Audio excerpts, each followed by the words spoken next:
ખેડા ગાંધીનગર જિલ્લાની સરહદે વાત્રક નદીના કિનારે વસેલું ઉત્કંઠેશ્વર મહાદેવ ધામ પ્રાચીન મંદિર અને કુદરતી સૌંદર્ય વચ્ચે આસ્થા અને શ્રદ્ધાનું અનોખું કેન્દ્ર બન્યું છે। શ્રાવણ માસ શરૂ થતાં જ અહીં ભક્તોની ભારે ભીડ જામી છે। ભાવિકોએ ભગવાન શિવના દર્શન કરી જળાભિષેક કરી અને પૂજા અર્ચના કરી। ઉત્કંઠેશ્વર મહાદેવના દર્શન માટે આવતા ભક્તો માટે વાત્રક નદીનો કિનારો પણ વિશેષ આકર્ષણનું કેન્દ્ર બને છે। નદીના કિનારે આવેલા આ પવિત્ર સ્થળે એક તરફ શિવભક્તિનો માહોલ જોવા મળે છે તો બીજી તરફ કુદરતી વાતાવરણ ભક્તોને આધ્યાત્મિક શાંતિનો અનુભવ કરાવે છે।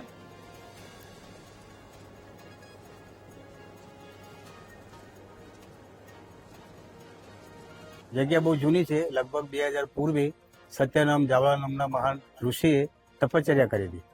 એ તપશ્ચર્યા નિમિત્તે બ્રાહ્મણોએ એવું કહ્યું કે તમે ખરેખર પરચા આપતા હો તો એમ કે મહાદેવના દર્શન કરવા આવો, કાશીનાથ વિશ્વનાથના, બરાબર। તો એમને અહીંયા એમની ઉત્કંઠાથી એમને કાશીનાથ વિશ્વનાથના દર્શન કરાવ્યા। એટલા માટે અહીંયા આ મંદિરનું નામ ઉત્કંઠેશ્વર મહાદેવ નામ પડ્યું। હું 3-4 પેઢીથી બધા અહીં દાદાની સેવામાં આવીએ છીએ।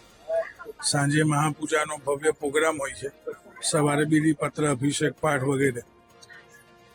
મંદિર 1000 વર્ષ જૂનું છે અને બહુ પ્રાચીન મંદિર છે અને ઉત્કંઠેશ્વર દાદાની મહિમા એટલી બધી છે કે અહીંયા ઘણા બધા આજુબાજુના ગામડા વગેરે, ખેડા જિલ્લા આખું, એની વગર બી દહેગામ, ગાંધીનગર, અમદાવાદ, મુંબઈ, અલગ અલગ સ્થળોથી ખૂબ ભાવિક ભક્તો દર્શન માટે પધારે છે અને દાદાની ખૂબ અમારી પૂરી આસ્થા છે।